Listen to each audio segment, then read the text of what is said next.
We're here today for a very special episode. We're here at Historic Locust Grove down in Louisville, Kentucky. I've got with me Brian Cushing, the program director, and we're doing a cooking episode. What are we cooking today? We are cooking fried oysters.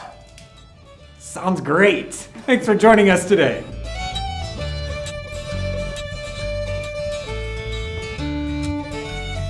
So, fried oysters. How do we get started with doing fried oysters? This is about as easy as you can get as far as an authentic period recipe. This comes out of Amelia Simmons, and it's a recipe to dress fish, and which they also reference as oysters being qualified as that. Right. So it's really easy. These are our oysters as if we were on the East Coast, right. Like they just came out of the sea. We are using shucked oysters. And now we've got just some egg yolk here and a mixture of some flour and some crumbs of some bread that we baked in here a couple of days ago.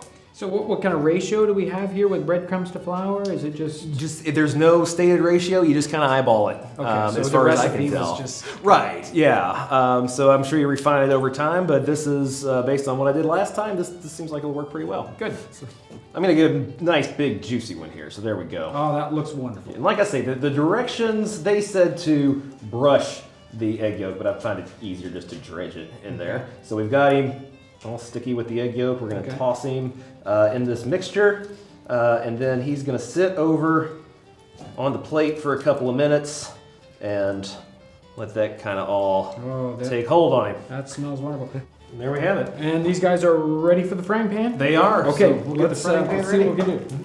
So now we're gonna fry these up in a pan of hot butter. Amelia Simmons lays these instructions out for fish in general. So some other kind of fish that you might prefer, that you might have on hand, might be a more appetizing option for some of the guys out in camp trying to recreate a period recipe. Well, they look good. Did we try these guys out? I think the time has come. I've never had oysters before, or at least fried oysters quite like this. So I'm gonna pick that one. Whoa, this is bigger than I thought. Okay. Hey, you know, there's a lot of saltiness here. No wonder the batter is not salted. Yeah. They come in salty already. So oysters are one of those things. Even though I'm not that familiar with them because, of course, we're in the middle of Indiana. Oysters in the 18th century and the 19th century were just an amazingly popular, inexpensive for some product that you're going to find all over. I mean, whether it's in England or in North America, there's a lot of industry built around oysters, even the shells, right? Yes.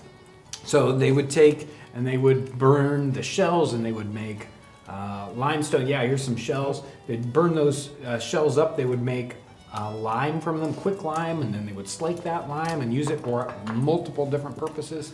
It is an amazing product, and eaten lots. You see a lot of them in the cookbooks. Absolutely. So what's the connection, though, with, I mean, here we are in Louisville, Kentucky. Right. What's the connection that oysters have with this location?